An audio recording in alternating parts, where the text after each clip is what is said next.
The ages-old drama had drawn to its finale. The story of Nyrissa's torment was complete, and now it was time to face the most difficult trial yet. Defeating Nyrissa, we brought upon ourselves the anger of a creature much more ancient, powerful, and frightful. We took the Lantern King's favorite toy, and now the full power of his curse came crashing down on us.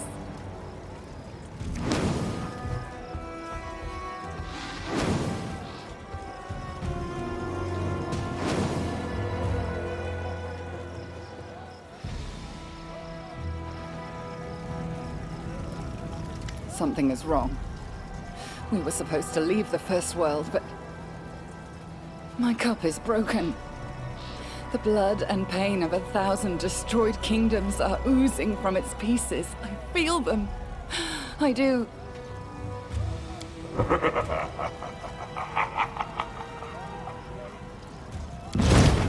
How wrong I was. What better than an unexpected finale for such a performance? I had to change the setting and the main character, but so what?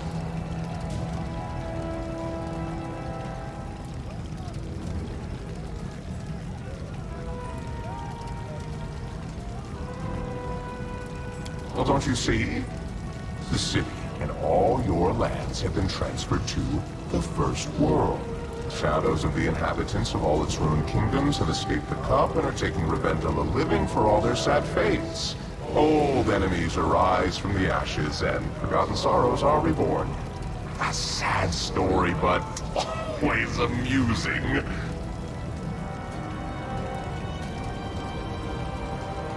The lead role. The king must save his lands, but losing his crown means losing his future. I wouldn't expect anything else.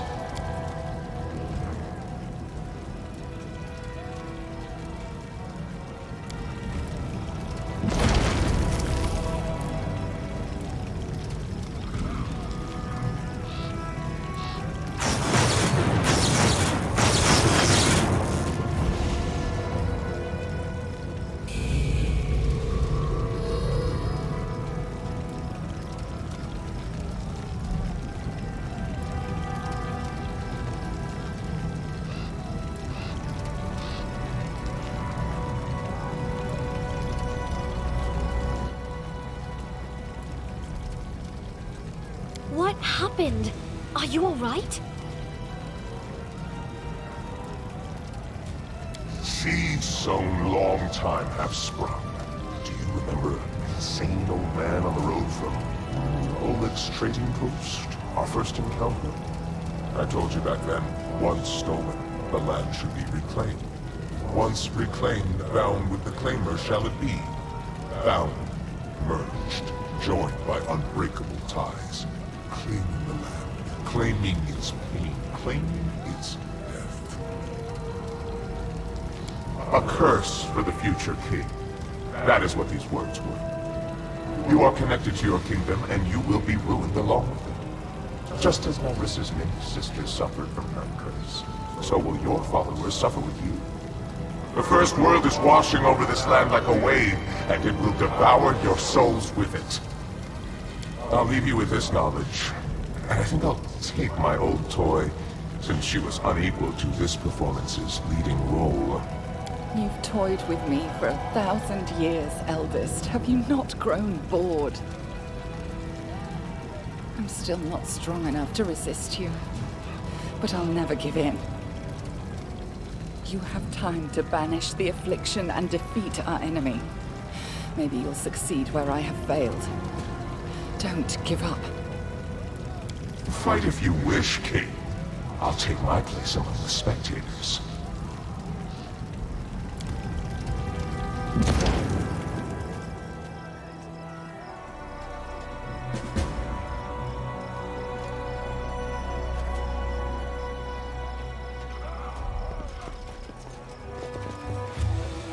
All according to plan. I'm superior.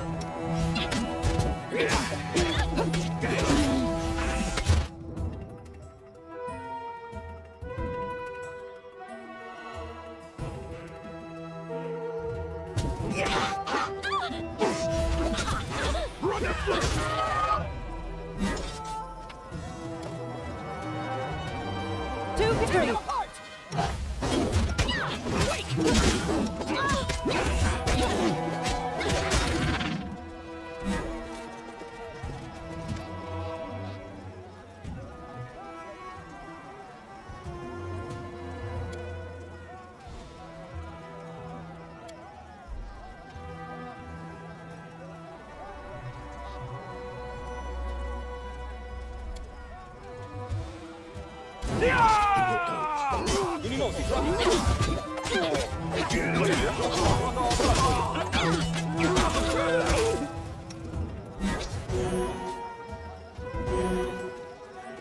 In due time. Enemy approaching! I'll fight if I have to.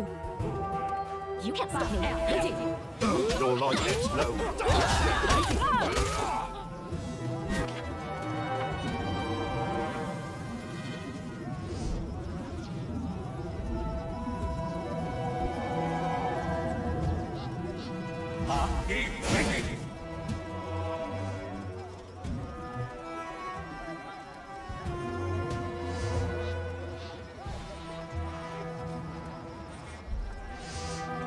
As it should be.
I know what to do.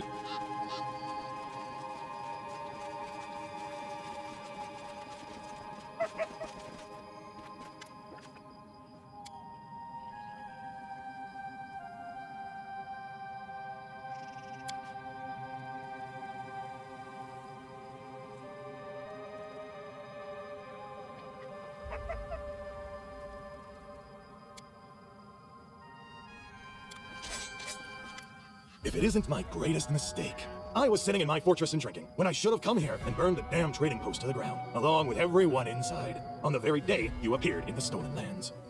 Bitters! Out of my way! This should do it. Go down! Reinforcements! Where are you, for God's sake? Stay behind me! A calculated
Follow my lead. None shall escape!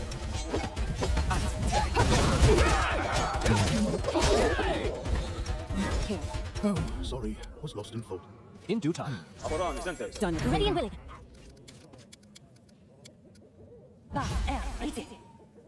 Ready for anything.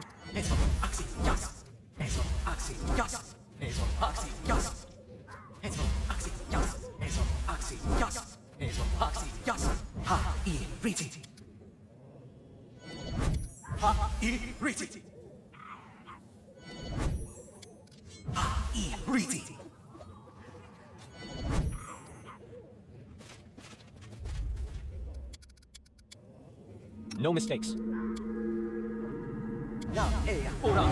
That is not far. We will be victorious. For you. Brilliant. This will hurt.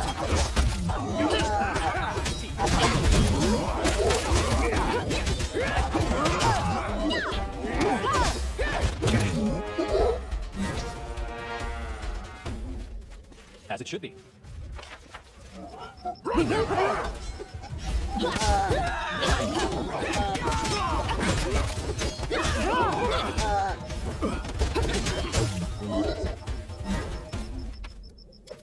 All according to plan.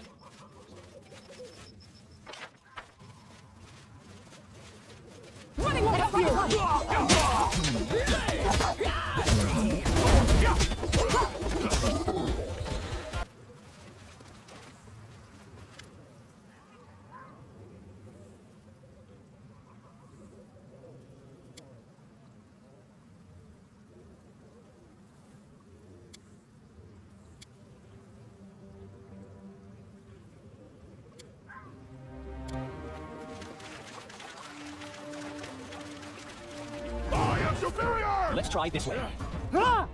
This should do it.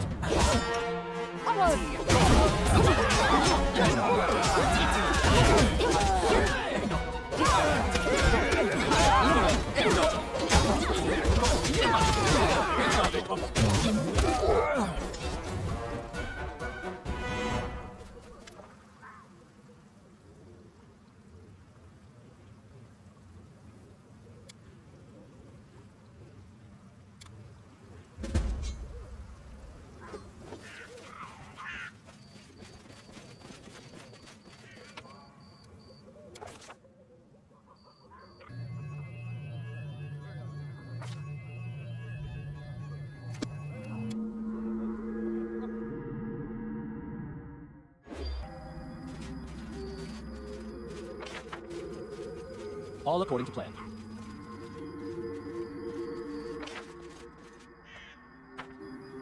As it should be. Face me if you dare. A calculated risk.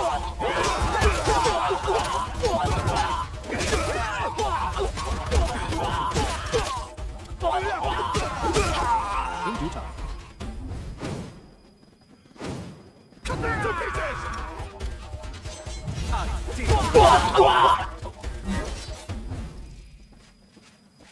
That is not far. What a waste! Escape!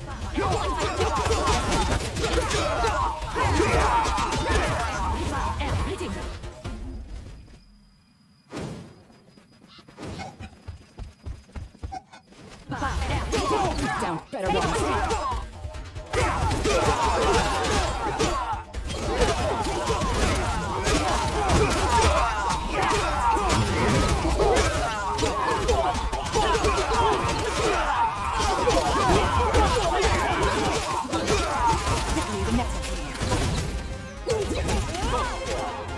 Follow my lead.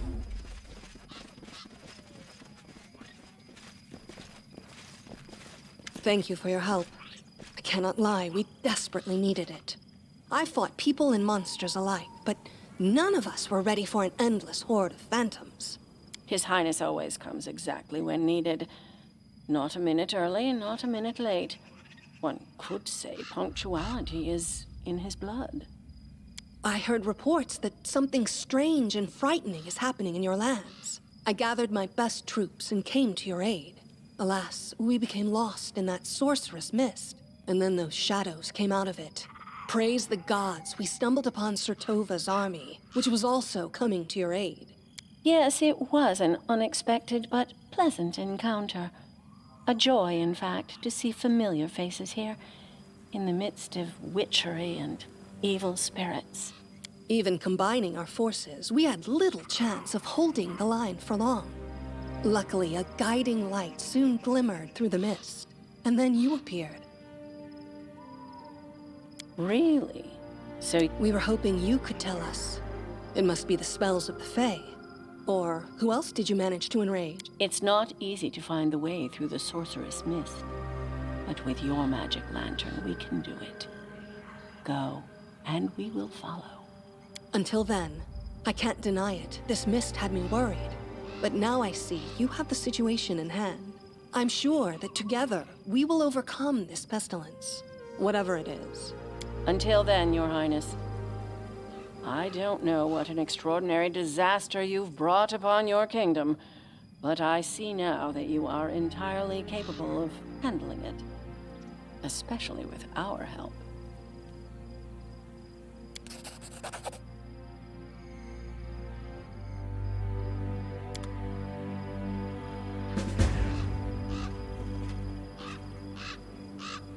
All according to plan.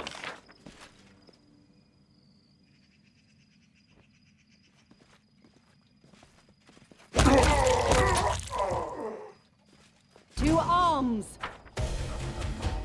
Let's hear you cry!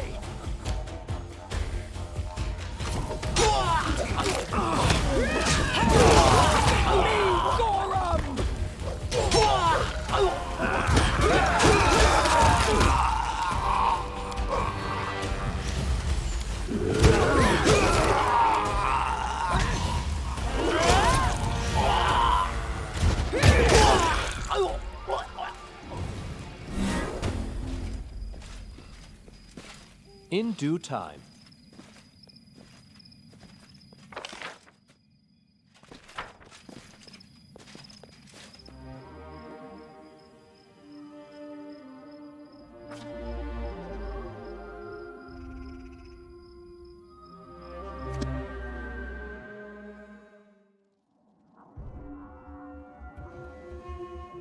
I know what to do.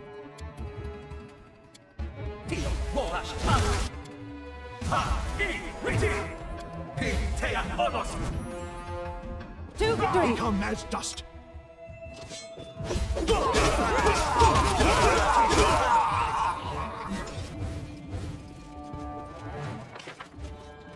What are you estimate? Hey, hold on. Hold on. What a dispute!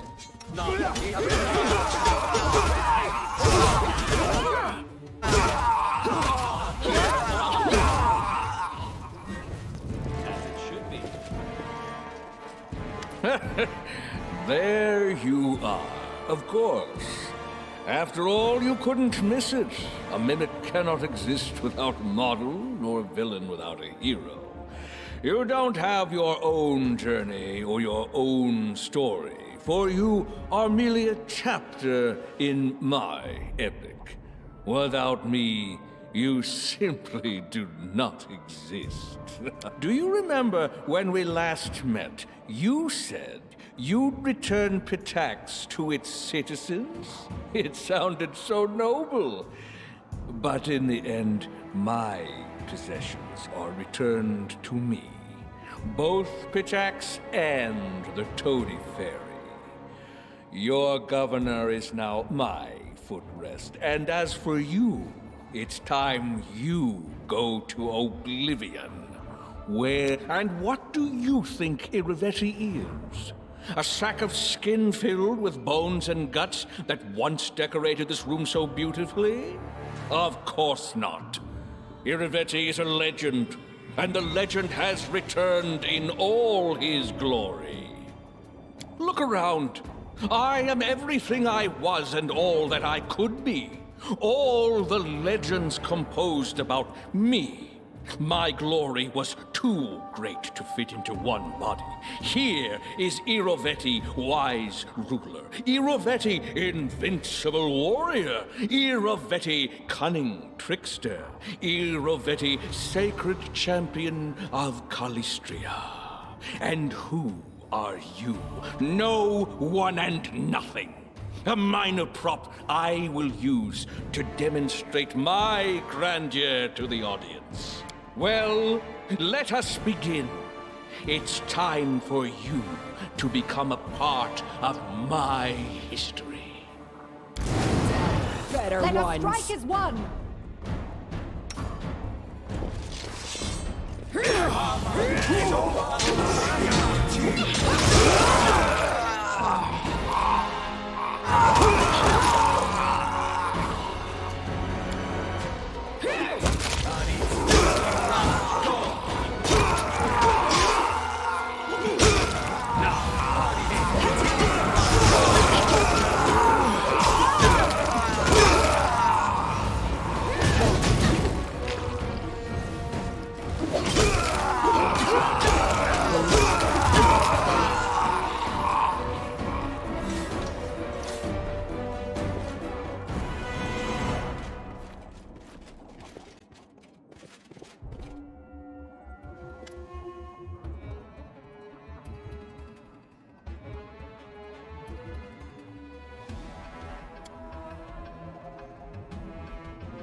Ready for anything?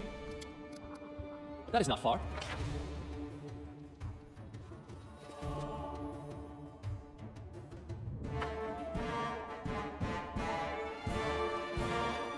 In due time.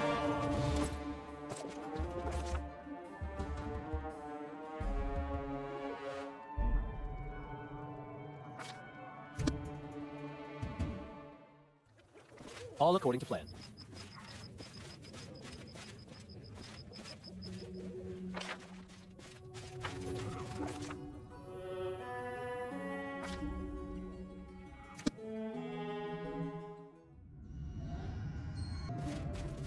Follow my lead. I ain't. Are you?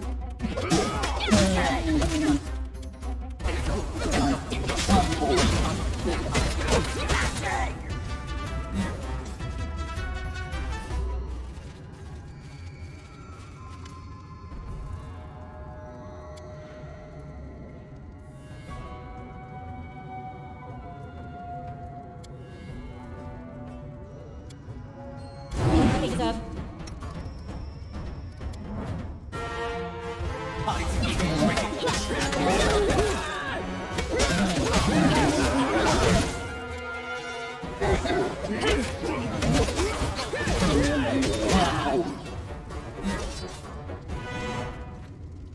In due time.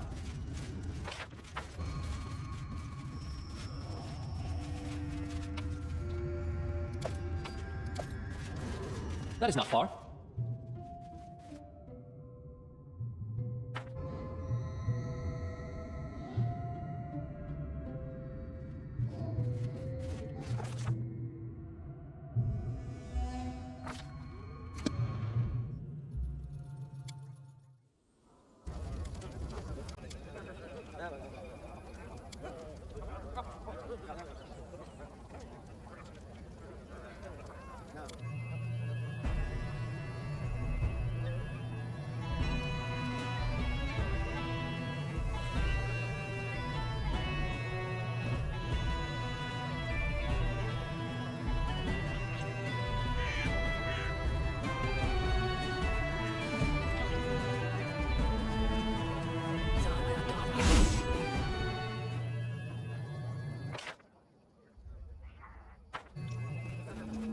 As it should be.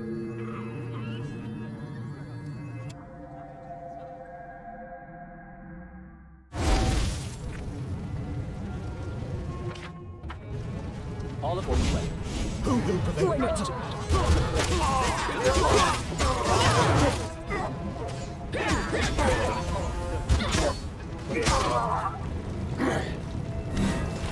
You are a welcome sight, Your Highness. Look what the damned elders did to our city. As soon as we entered, the ground started trembling silently under our feet, and then it gave way and fell apart. But why am I telling you this? You probably saw the whole thing for yourself. So, our team was stuck here by the gate, together with a whole horde of beasts from the First World.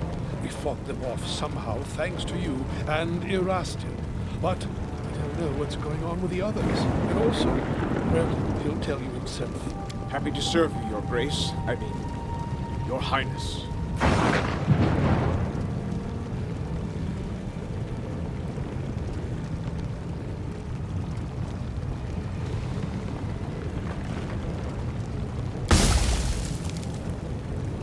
I'm impressed with your sharp eyes and deep knowledge. Though you are not the first mortal to surprise me, and not the first to die by my sword, for the pleasure of the true king, the Lantern King.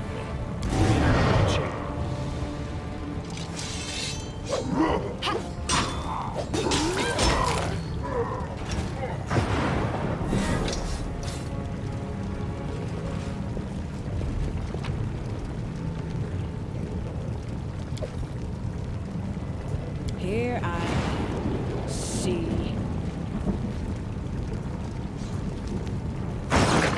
In due time.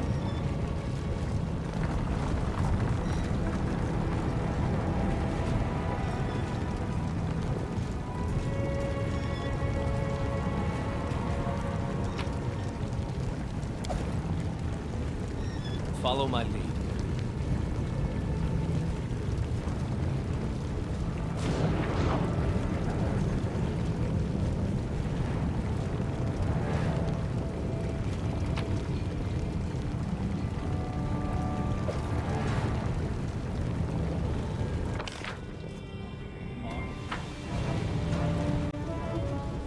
We will be victorious. Repent.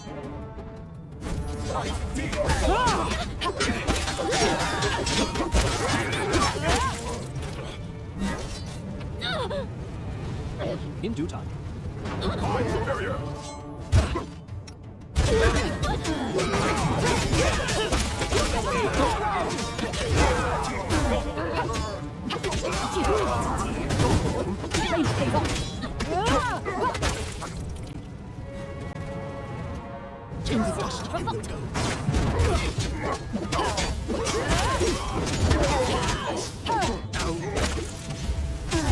Let's ride this way.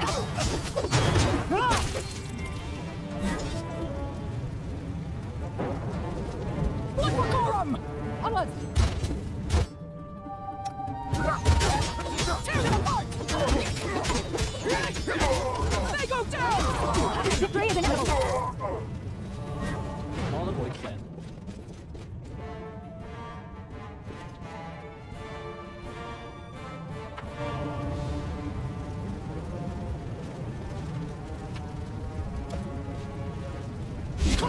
Stay behind me!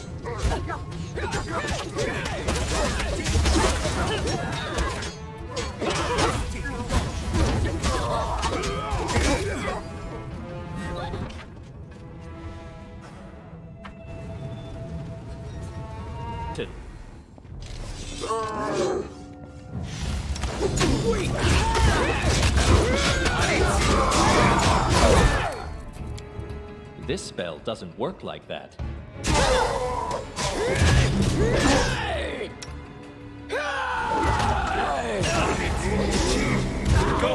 Bring it!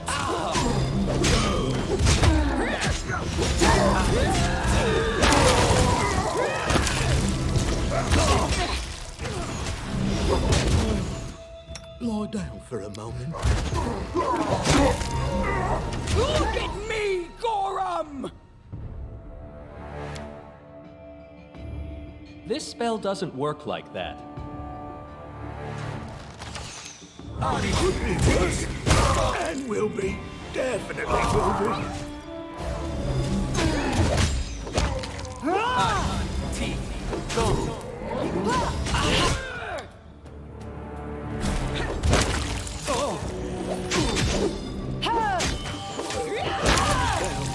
moment.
None shall escape!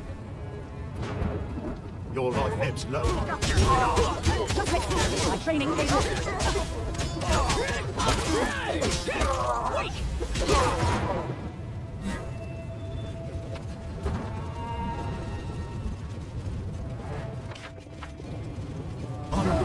This should do it.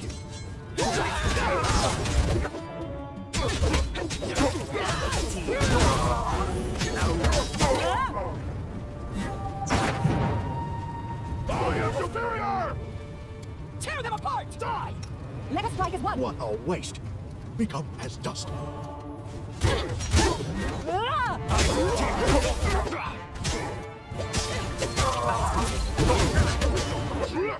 You must hold tight! Onward!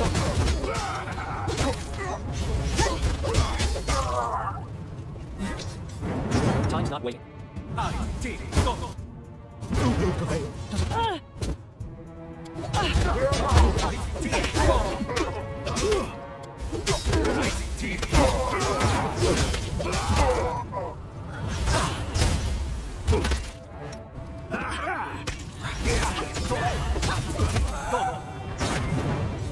The end draws near. Ready and willing. Yes, Axe, yes. Yes, Axe, yes. Yes, Axe, yes. Yes, Axe, yes.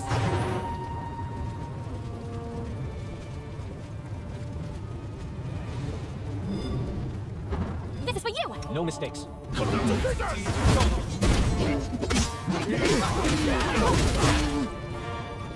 That is not far.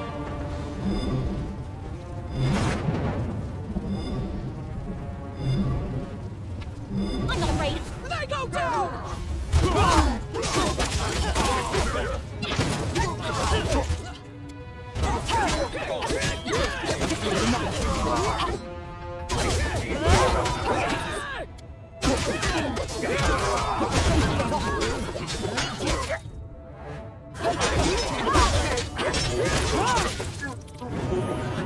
Calculated weight.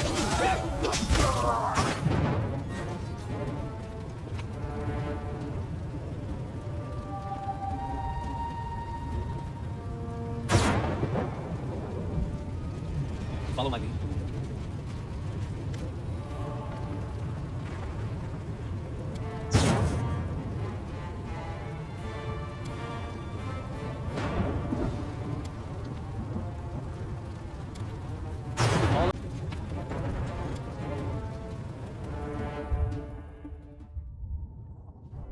Out of my way! To the dust you will go.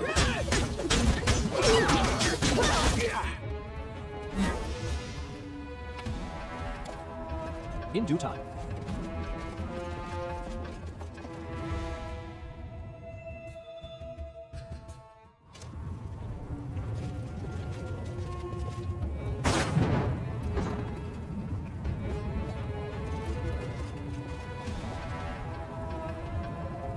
We will prevail!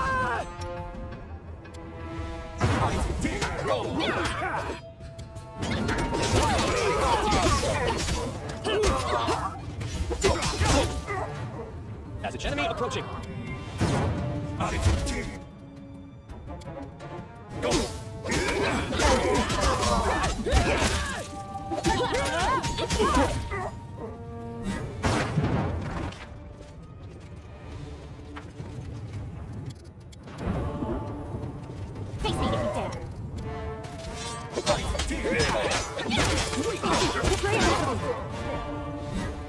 them what they deserve. Bring it!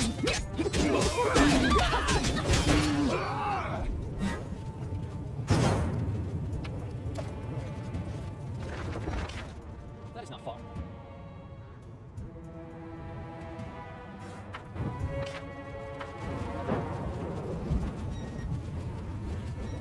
In due time, we will be victorious. Tear them apart! This will hurt.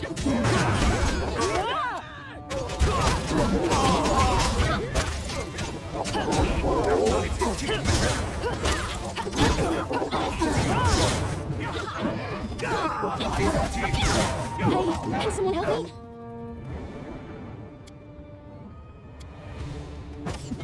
I'm limited.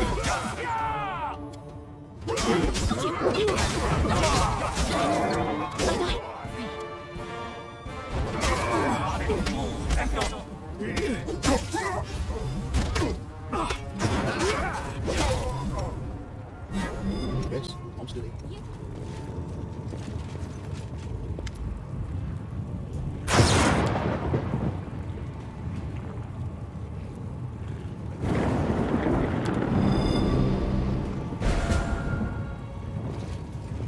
Follow my lead.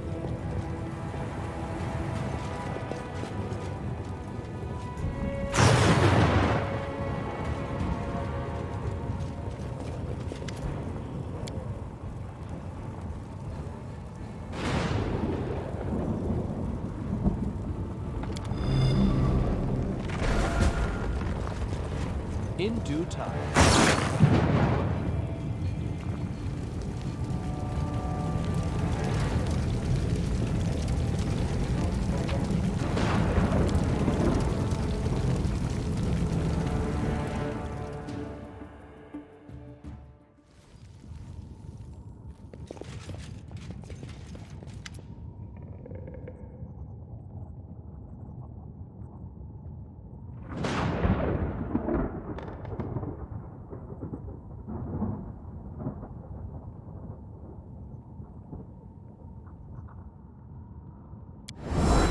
Still hiding behind masks, eldest?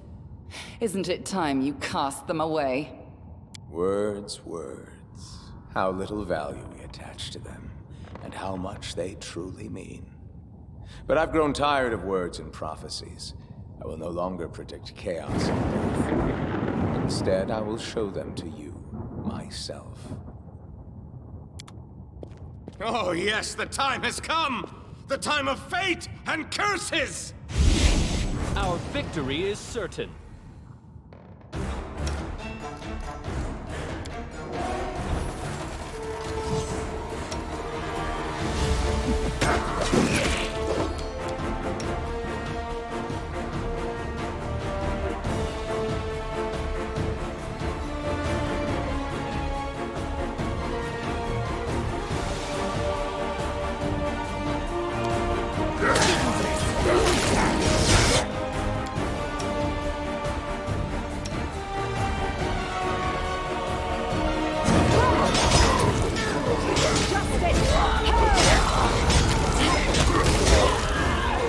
This spell doesn't work.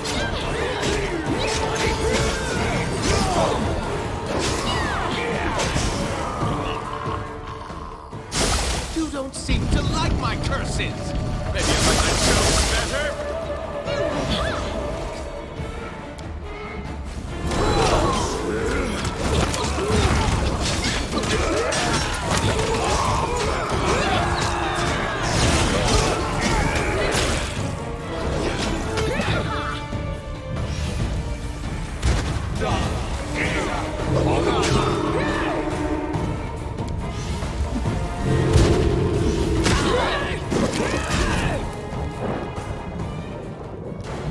The time for laughter has passed. It's the hour of hunting and chaos.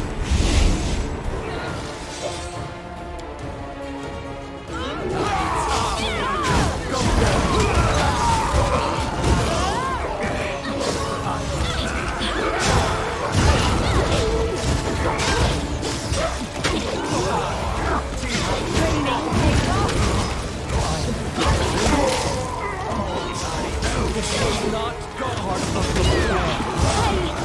Can someone help me?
time for masks is over. You risk challenging an eldest, and I accept the challenge. You will fight not a mere embodiment, but my true essence. This is my essence. I don't need magic or servile monsters to destroy you. Words are enough. Yes, words. I once told you, words spoken in the right time and place possess the power of a storm. You lightheartedly answer that you know what your power and essence are. The desire to help people whose grief touches you. I remember your answer. The world remembers it too. Your answer, your heart, your essence. Now, cursed king, I'm taking this part of your soul, as I took away Nerissa's ability to love. What you called your essence is yours no more.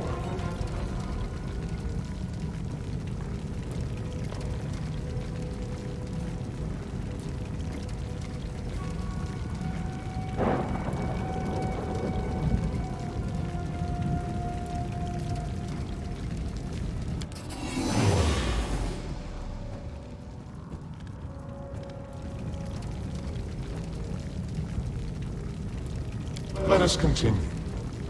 We both wear a crown. But what do you own? A meager patch of land, a few thousand souls? My dominion is chaos and magic, madness and deceit. Your power is nothing compared to mine. And that is why you are helpless before me. You will take my every blow as a divine punishment, as something imminent.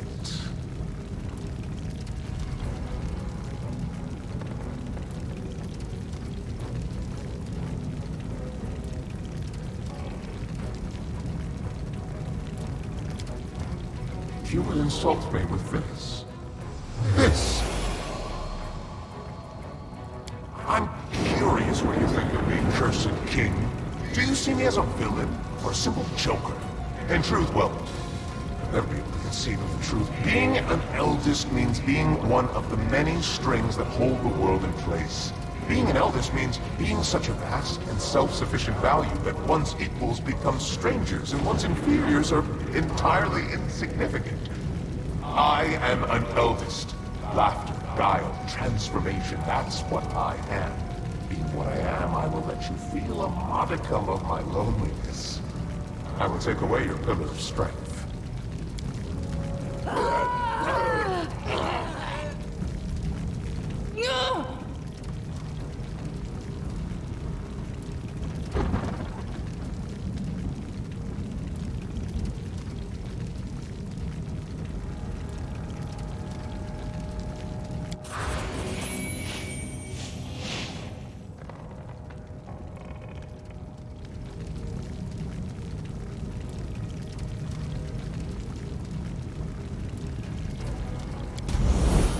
Good. You can play with words. Let us see if you can withstand the heat of my fire. I am prepared to meet my end. Are you?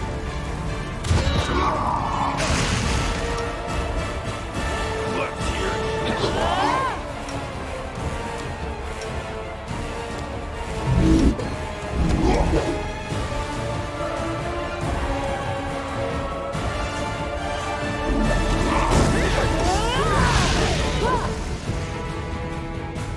Let's try this one.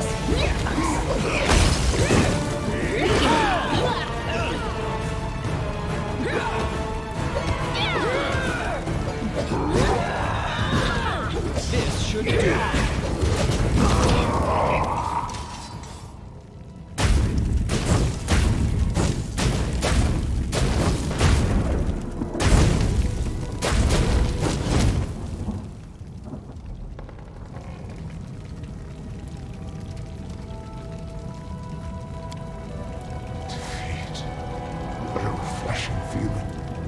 I don't remember sensing it for a dozen millennia.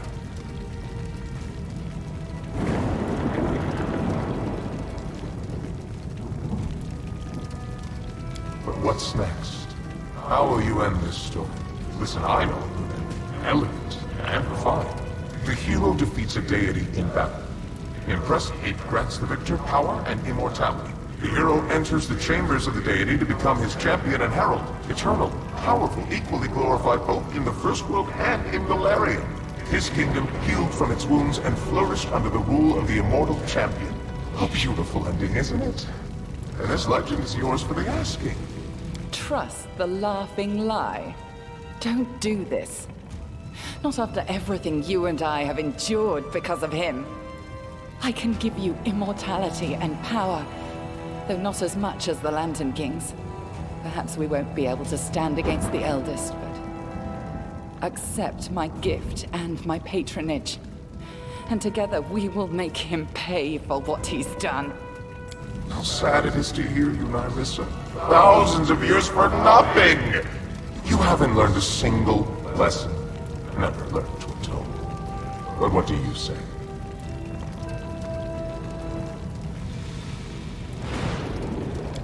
That is easy. I will return your kingdom to Galarian and strengthen its connection to the First World. In their homeland, the Fae can endlessly return to life. I will give to you the same gift. So long as you remain an enclave of the First World, death within its borders will never threaten you.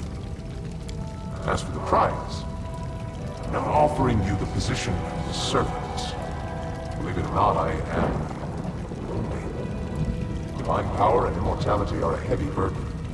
To accept it means losing all your friends and companions, but you can find allies and reliable assistance. This is what I'm looking for. A herald and a general with whom I can share eternity, and together we'll play 1,000 wonderful pranks and spread our power across the First World and further, much further. I suggest we do not kneel.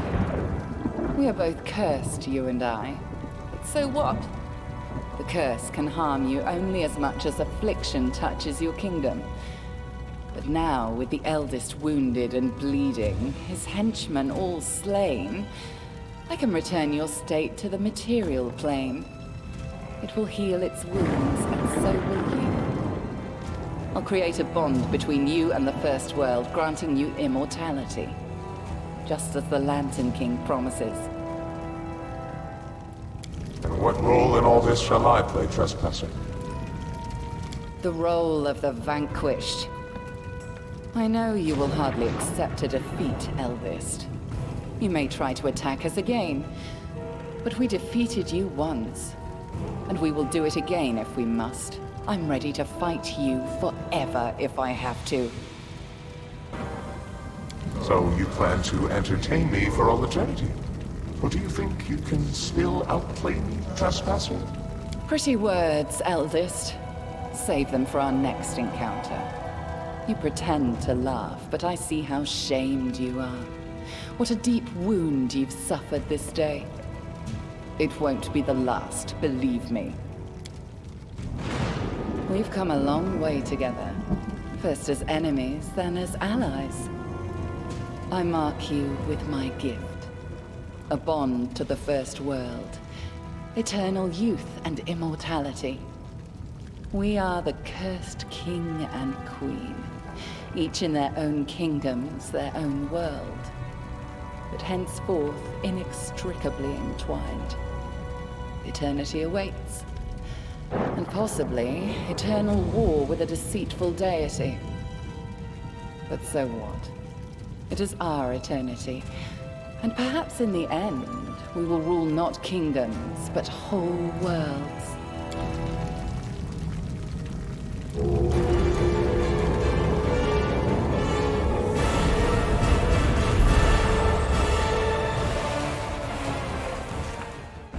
Now that the Eldest and other spiteful beings wouldn't be bothering us, the king returned to his subjects and celebrated the victory and the end of the kingdom's miseries with great fanfare.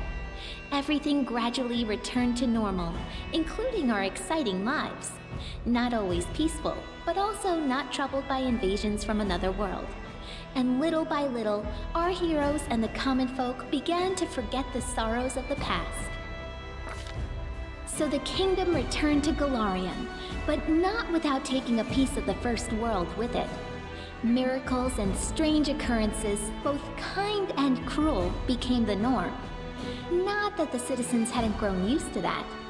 Of course, the Lantern King wasn't thrilled with the way things worked out, but who cares? Our leader and Nyrissa, the cursed king and queen, are ever ready to face the power of the eldest. Until that time comes, our leader spends a lot of time in the First World, learning its secrets and testing his new powers. The immortal king and his kingdom became a legend come true in Golarion. Sadly, the numerous misfortunes that befell the king took their toll on the stolen lands. Matters left to luck and state problems left unattended meant the stolen lands would remain a lawless realm. It turns out you can't be both a great hero and a successful ruler at the same time. Or the hero of this story couldn't, at least.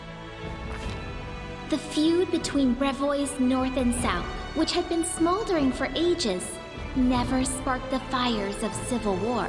Through great effort, our king managed to bring both parties to the negotiating table.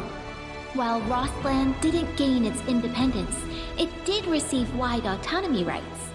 Our relationships with both House Sertova and the Sword Lords are respectful, but they've become lukewarm. Because of us, neither side got everything they wanted. The Tiger Lords never fully recovered from the damage Armont did to the tribe. Lacking a strong leader and torn by infighting, the Barbarians sank into a short but fierce internal war. Their lands were quickly appropriated by neighboring tribes, and the Tiger Lords were scattered across Numeria and the River Kingdoms, little more than pitiful remnants of a once great tribe. Pitax almost returned to its former state, a joyful city filled with beers of dubious quality and deals of questionable legality. The old trade houses lost the crown, but they retrieved the property Irovetti had taken from them. Soon, Pitax became almost like a second capital in the kingdom, a thriving city through which rivers of money from across the region ran. Unfortunately, we get much less of this money than we would like.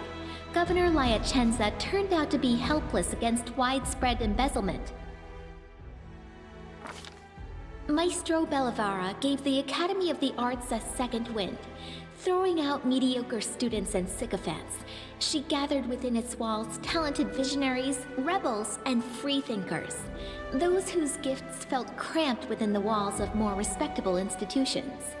She managed to do what Irovetti never could, namely make the Academy truly famous, albeit scandalously so. And so what if, instead of odes to the king, the Academy releases sneering pamphlets and revolutionary leaflets? It only helps his reputation as a true patron of the arts. Trolls and kobolds, two of the most savage native peoples living in the Gnarl Marches, were completely exterminated in the region. The forest paths became much safer, and the peasants' cattle have stopped going missing. After enduring so many storms and troubles, Varnhold eventually turned into a real city. Daring settlers decided to conquer the vast, wild expanses of Dunsword, and despite all odds, they succeeded.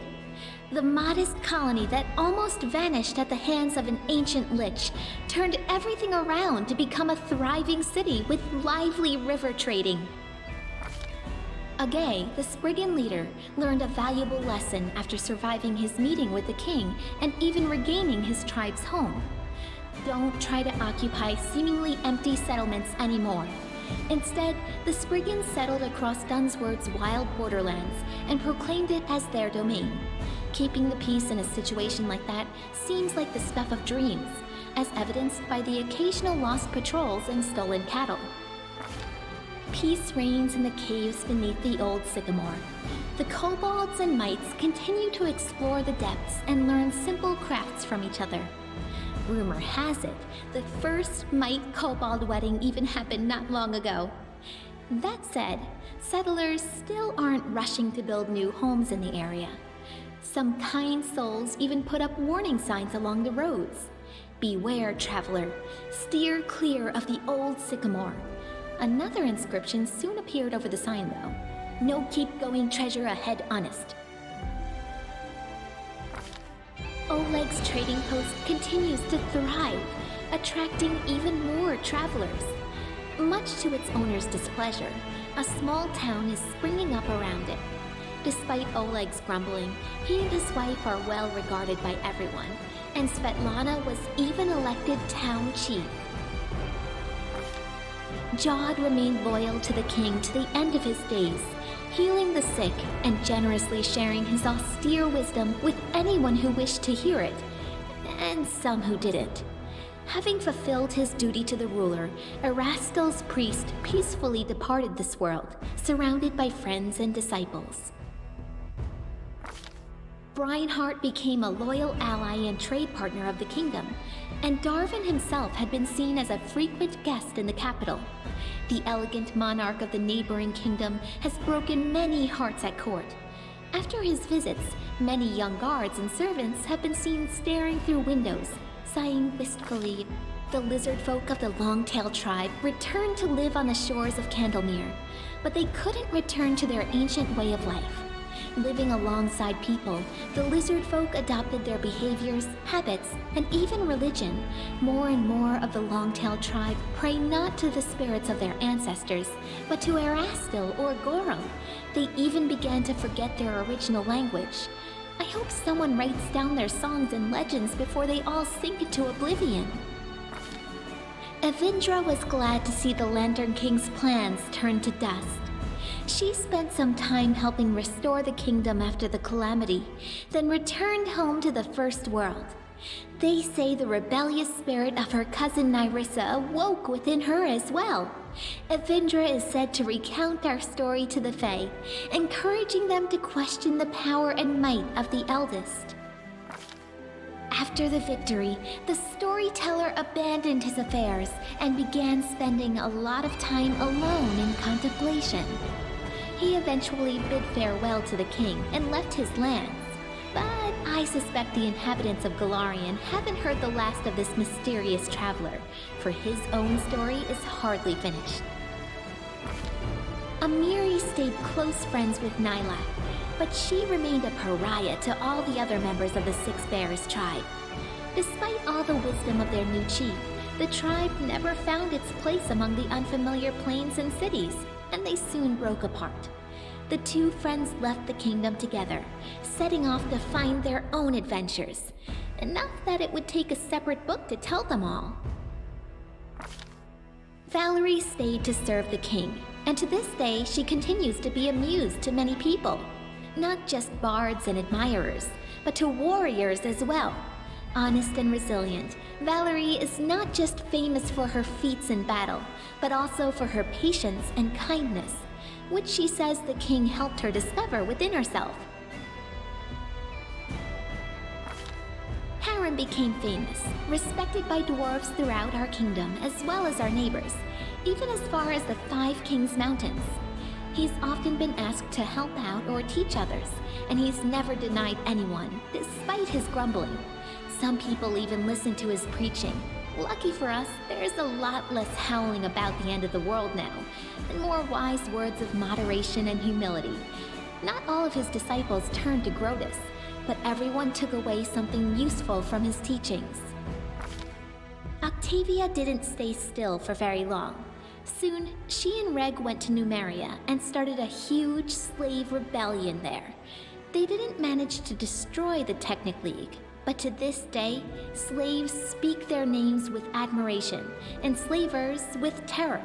Over the course of their journey, the two grew as close as ever, leaving their quarrels and resentments behind. After returning from Numeria, Octavia settled in her mother's house and became the king's advisor and loyal companion.